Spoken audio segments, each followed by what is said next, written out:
So other things that we may be faced with in this lifetime that we brought with us from a past life is a lot of our fears and phobias, right? A lot of times we have no idea why we have a fear about something or a phobia about something. It just comes out of nowhere, and it could bring you into a place of like total panic, this fear. Um, I remember that there was a time in my life where I was very fearful of. I was very fearful of going to brand new places that I was not, um, that I've never been to, and I would get this like phobia of driving to places. If it was a place that I've never been before, I would get this phobia of going there, anywhere that I didn't know um, anything about, getting lost or whatever. Like lost was a big thing, and just getting lost. And then when I would find myself in a place of getting lost, I would be panicking. But it would stop me dead in my track from even going somewhere brand new that I never been to before, because the fear of getting lost was incredible. It was just, it froze me. I've gotten better with it, although I still don't like driving, but I don't really like driving. But what I discovered in one of my past lives, a vision that came to me was, in one of my lifetimes, what happened was, and I know I've talked about this past life of mine. I was an African boy in Africa, and Kenya, I believe it's Kenya, and in that lifetime,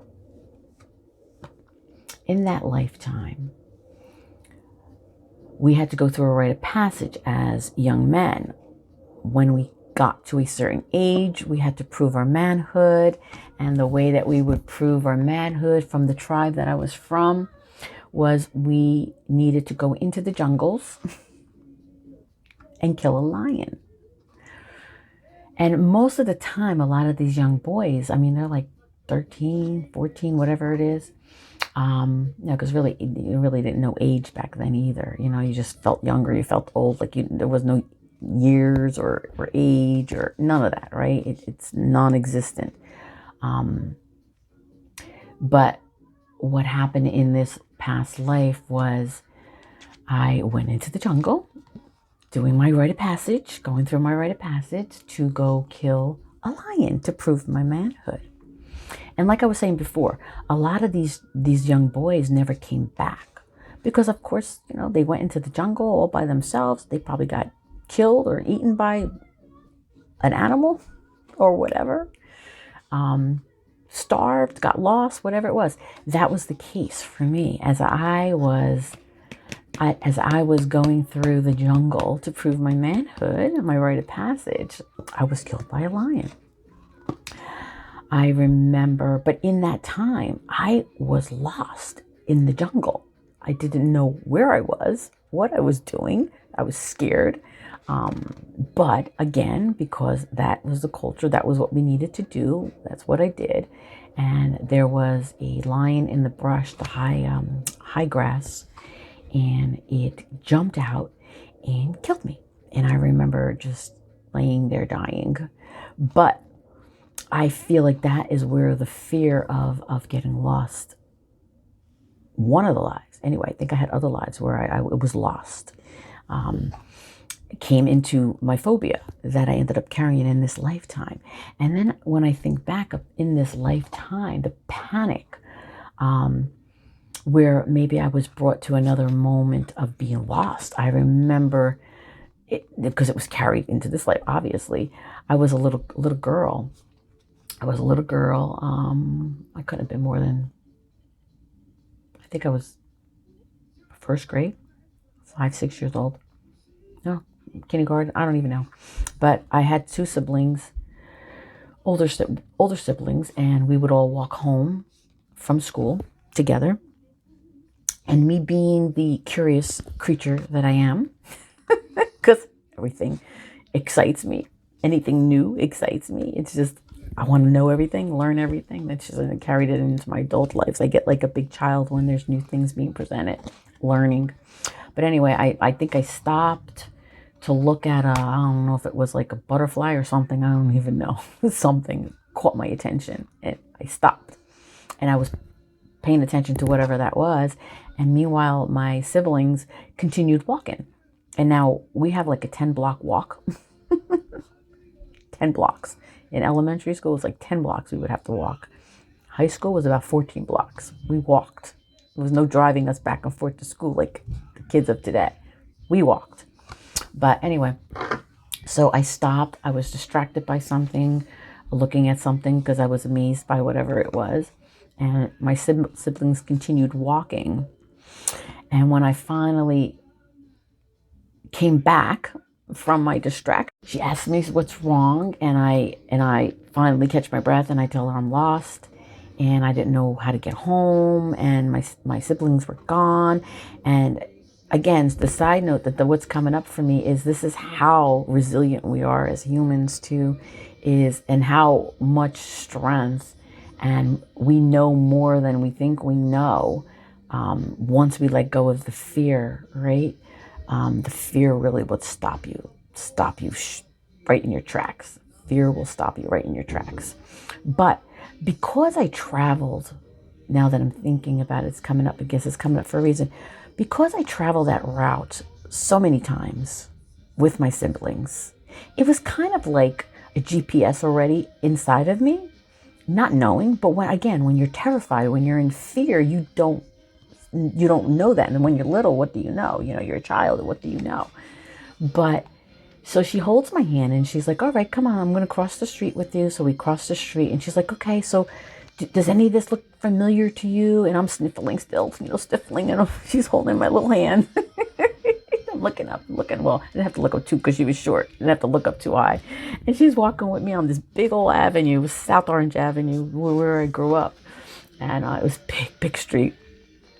And I'm walking, and all of a sudden she's holding my hand, and I'm walking with her, and I'm finding myself, once I felt safe because she was holding my hand, I started to catch my breath, and I started to recognize things. Again, as a child, you don't know, right? And this happens just as adults too. So I felt safe in that moment, and it calmed me down enough to start pointing to the different streets. And I actually led her to my home, right to the door. So I say that to say that it's these phobias from my past lives where I've gotten lost and I've gotten killed and all these things that I went through that I carried into this lifetime. But when something like that happened, where this little woman sees me and walks with me, it just goes to show how resilient we are and how we are our own GPS, right? Especially if you've gone the same route for so long. You kind of already know. But she walked me right up to my door. My mom came out scared out of her mind, screaming at my siblings. My mom protected me. I always felt safe around mom. To go back to the mother past life that I just pulled for us. But anyway, so this is where a lot of these phobias are created. They come from these lifetimes before where we were affected or something happened to us, in that lifetime that we ended up carrying into this lifetime, and the purpose of it in this lifetime is to heal it, right? So we still carry that phobia. We repeat it until we can get to a place of understanding it, right? And then once we can understand it, then we can heal it and let go of it, right? We might have little remnants left, but when you have a true understanding of all of these things, you take the power away from it. Because everything is energy. The energy is broken then. It has no more control over you, right? So we have to overcome all of those. But we don't know that coming into this lifetime. We incarnate into this lifetime for a reason, to learn those lessons, right? To heal those parts of us from our past, to heal ancestral stuff, to heal generational stuff. We have big roles to play in this lifetime, right? We're here for this new evolution of this new world to end all of that, That is why it feels so scary to many of us, because we're creating a timeline that has never been before, right? We're not repeating what was repeated over and over, even in old timelines and old lifetimes, right? It's changing because we're now stepping into a higher consciousness. The higher consciousness is about understanding, right? Understanding all of this, where it came from, how it was created, and how easily, or I shouldn't say easily, but what the challenge is to overcome it, to heal it, to let it go. That is the biggest challenge. But when we can look at things and say, it's really not as hard as we think, you know? But again, when phobias come in, fears come in, they just stop us in our track. We cannot think. It puts so much fear in us and freezes us to the point that we can't even breathe. So how do we transmute that, energy, But I think once we get to the understanding of, okay, this is just energy. This is just a past memory or an unhealed trauma, or, and you can make the connection to some extent that it's not supposed to define me or keep me stuck. When you can tell yourself that, you could begin to shift the energy from it. So I didn't mean to go on and on with all of these stories, but I guess this is what I was supposed to talk about. I will be announcing very soon a new channel that I'll be creating, and we'll be doing a lot of these different new things that I'm being called to share with all of you amazing people. So stay tuned for when that happens. I will let you know. Subscribe to my Reiki by Isabella YouTube channel, Instagram and TikTok, and it'll be announced to you when it's time. Meanwhile, enjoy all of this content, enjoy the stories, and have an amazing day.